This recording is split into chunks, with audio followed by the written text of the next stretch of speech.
Hey, this is Callan with Integral Lifestyle Design, and today I want to talk to you about traveling.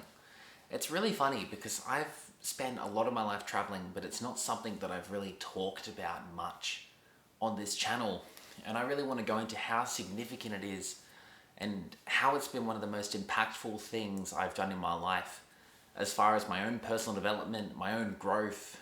I mean, there's probably very few things that come as close as travel has in the development of the person I am now, and importantly as well, the person I want to become in the future.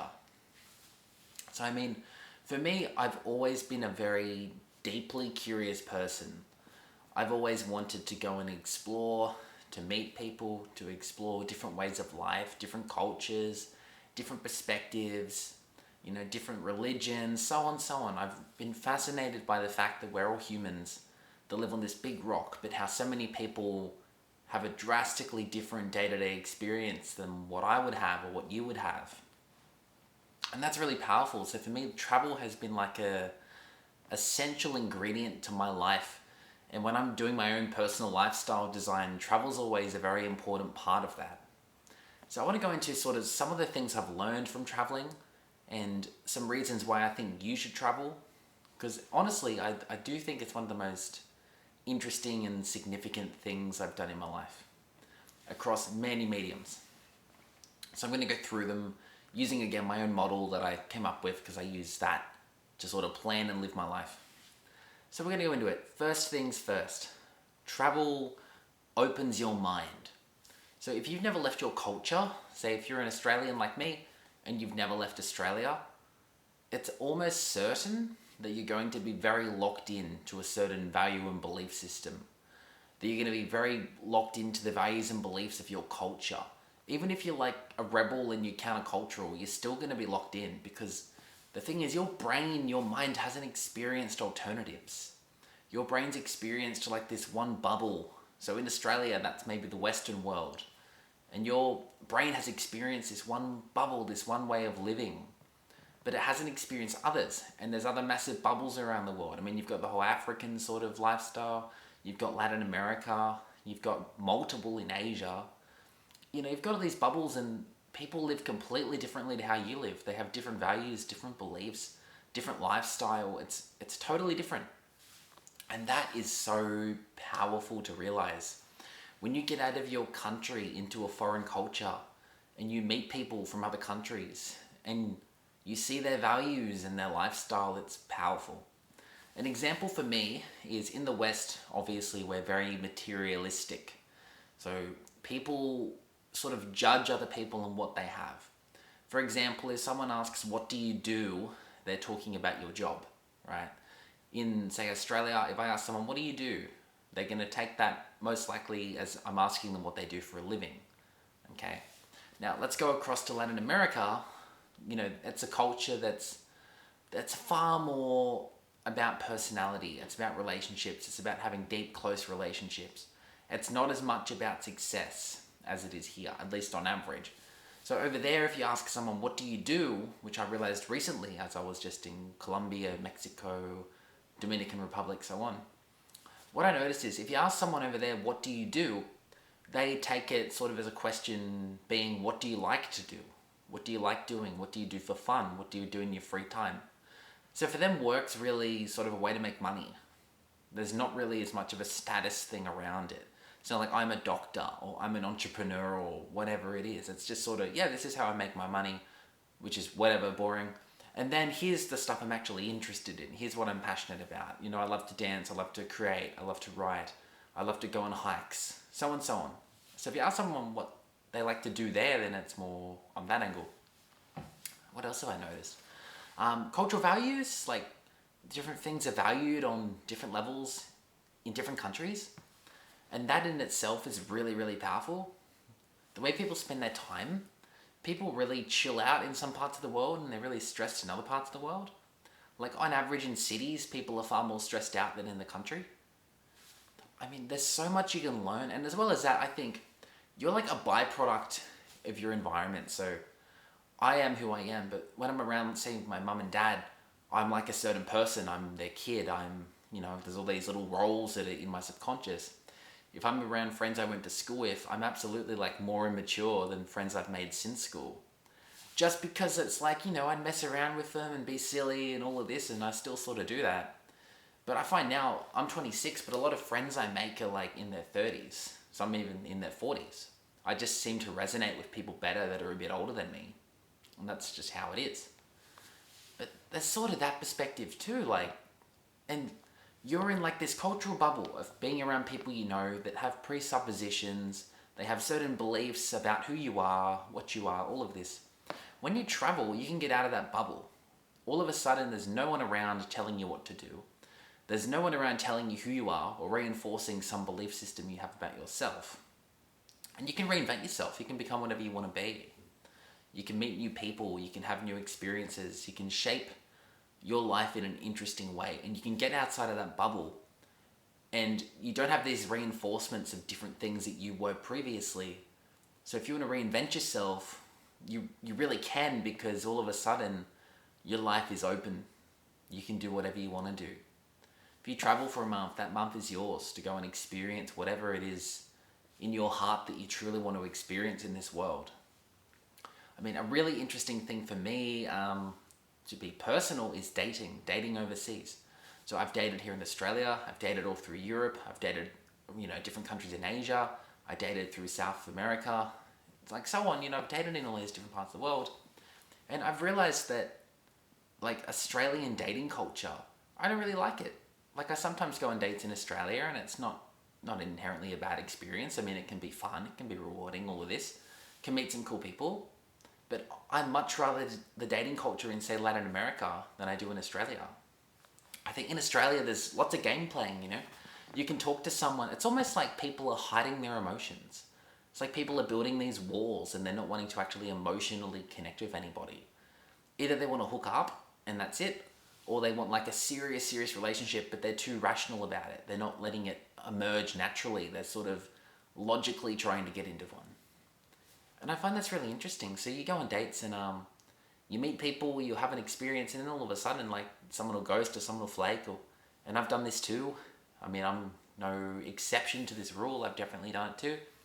But, someone will ghost, someone will flake, someone will, like, express interest and then they'll fall off the face of the earth. Or the opposite, someone won't. Someone will be interested genuinely, but they'll hide it because they feel like if they show interest, they're going to feel needy, so on and so on. Especially, I notice a lot of women do this in Australia. Like, a lot of women that are interested try and hide their interest, which is really weird because it's like they've been told to do this, but in reality, that's going to turn off any quality guy, because a guy's not going to want to be around a girl that's not, like, interested in him. So yeah, that's one thing I noticed. When in Latin America, it's so open. You can just freely, you can walk up to someone you find attractive, you just chat to them, ask them out. Whatever you want's clear. If you want something casual, you just own it, talk about it. If you want something serious, own it. And just let it emerge and let it be a natural human sort of relationship that forms. Yeah, I find in the West, dating, at least in Australia and in England, these are like my two references of dating in the West. They're both pretty ordinary. And I think there's a lot of miserable men and a lot of miserable women because it's really flawed in a lot of ways.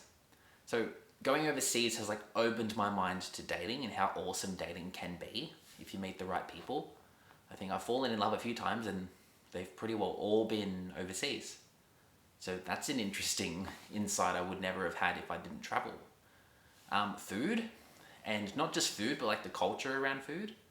I mean, like, some cultures are really big on their food. I mean, Asia, like, food's such a social thing. It is everywhere, but I've noticed this when I was in Okinawa training karate, like, you'd go out for food after training and it was this massive social thing and it was really cool and everyone would just sort of let loose, and it was a really nice contrast because you'd be in the dojo training hard, it's really serious, and then you go out for dinner afterwards and it's like all social and people are laughing and being playful and so on. Really interesting contrast. What else? Yeah, Korea, some people in some cultures, some countries take work really seriously, or they like really climb for status, and then in other countries they don't try and do that. They sort of work to make money and then experience their lives. Yeah, I mean, it's interesting. Spirituality, so like religion, people don't say that religion has as big of an impact now, but it really does. Like, the things that came from, say, the Catholic Church, are still really integrated into our culture. Like the way people form relationships, marriage, like viewpoints on marriage, viewpoints on family. All this stuff sort of comes from religion, and that's why that's different in different parts of the world. You know, there's parts of the world where like having multiple wives is normal, and you know, here it's illegal in Australia. So it's interesting how, again, different cultures view things differently. And if you never travel, you never see any of this. And yeah, I find that's really interesting. So I love traveling to see what's in the world. Also, where do I want to have an impact in the world? And this is my current sort of question. Do I want to live in Newcastle, where I am now, and try and have an impact on this space? Or do I want to find another base that's sort of a full-time or part-time place I spend time in, where I can live like a more meaningful life? And I'm trying to figure that out. That's what I'm in the process of trying to get to a point where by like 30, I sort of know where I want to live and what I want to be and all of this. And that's really powerful too. So travel opens your mind to what's possible. To a point now where I don't really care what society thinks about what I do, about the decisions I make. Obviously, I'm a teacher and I like play my role in society. I'm not being controversial or doing anything crazy. But I mean, I look at things from a holistic, globalist sort of standpoint. And I look at the world as in, what am I as an individual going to do with my life in every area? What do I want to do for my career? What do I want to do in my relationships? What kind of diet do I want? What kind of body do I want?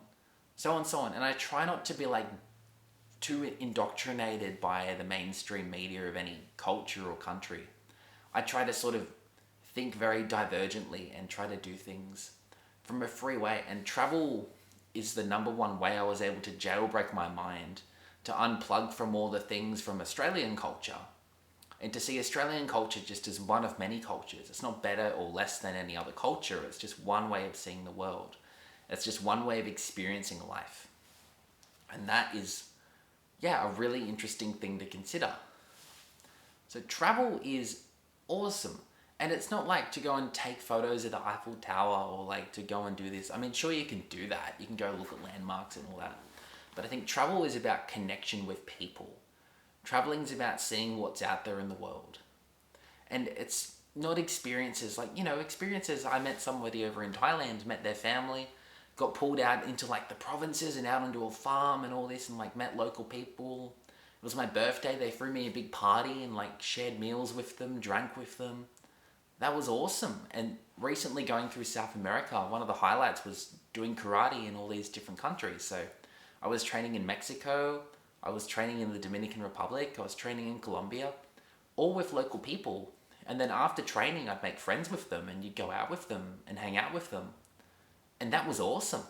I mean, that was such an amazing experience.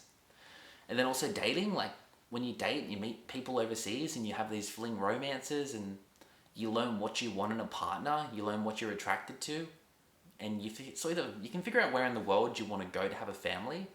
You look at like the family values, you look at how happy people are. There's so much depth to it. I find in the West that so many people are just like depressed and arguing about these really trivial things. Like, yeah, I don't know. You've got people who just like live on the internet and just complain, or they just argue and so on and so on. It's not like that in most of the world. So yeah, I mean, obviously the West has some great things and there's also some not as so great things. Same with Latin America, same with Africa, same with Asia, so on, you know. Probably the Middle East would be similar. Not that I've been there, but I'd say they'd have their own little pocket, their own little bubble, their own values and beliefs, and there's positives to that and there's negatives to that. So yeah, that for me is like extremely, extremely powerful. Some of the experiences I've had traveling are just so mind-opening, so amazing, that they've shifted who I was. In reality, if I had to like be hypothetical, I think if I had never traveled, before I first went on a big trip, I was starting up a marketing business that was starting to make a bit of money. I think if I'd never traveled, I'd probably still be doing that. That business would probably still, you know, probably be making me a comfortable living at this point. I probably wouldn't enjoy it, but I'd do it because it pays. But I'd never have the open mind that I'd have now. I would never have experienced the things I've experienced and met the people that I've met. And now I've got like this network of international friends and people from all over the world I can connect with and have connected with, and maybe will connect with again, and that is priceless. That is so powerful. I mean, the chance is your mission at some point may call you away from your city. It may call you to go and live in another city or another country or another part of the world. And I mean, if that comes up in your purpose, if you feel it inside of you that you need to remove yourself from this environment or to go somewhere, and you can't do it, then you're never going to make any progress. You're never going to achieve the things you want. If you never get that impulse, and obviously you don't, doesn't matter, but if you do and you ignore it, then you're going to feel that later on in your life. So yeah, that's a way to look at it. Just think about traveling the world. Think about the things you could see, the things you could do. Especially as a young man, if you don't know yourself, like if you don't know who you are, if you don't know what you want, all of this, then going and traveling for a few months can give you way more clarity than any book you could read, any seminar you could attend, any course you could study, so on, so on. It can really, really open your eyes. And everybody I know who's traveled has talked about it. The thing is, though, you get back from traveling and sort of life's normal. Everyone's doing the same things. You realize how automated and scheduled everybody is, how regimented their lives are. When you come back, you've had all these awesome experiences and they've gone to the pub on the weekend and worked their 9 to 5. It's a really eye-opening thing. So yeah, I find the only people I can talk to about travel are other people that have traveled. And the world's a big place. There's a lot to see out there. If you don't have a passport, get a passport. Because the world's just awesome. I highly recommend in your life here going and exploring it, going and seeing it. If you have that itch to go and see what's out there, go and do it. Imagine life's like a video game and your hometown's like the little tutorial area at the start of the game where you learn the moves and how to sort of survive in the world. And then take those skills and go and explore. It's a really fun way to live. I always looked at life, hey, which animes like Pokemon or Naruto, all these places where they sort of have a base, but they go and travel and go on these adventures. I sort of thought having a life like that would be really cool. And I've tasted that. And while I wouldn't want to do that every day, it's really fun to go on these adventures and it makes life interesting. I mean, when I talk about environment, you've got the safety, but you also need the novelty. And travel is such a good way to provide your life with that novelty, with that sense of adventure. Yeah, it's fascinating. So I'd love to know what you think. Let me know in your opinion to travel. Let me know if it's as important as I personally believe it is. Because I believe for a young man, it's one of the most important, powerful things you could do. Yeah, if you gained any value, give it a like, comment. Again, I want to know what you think about traveling. Subscribe if you like this sort of content around lifestyle design, how to make your life better, different insights. Apart from that, peace out and enjoy the rest of your day.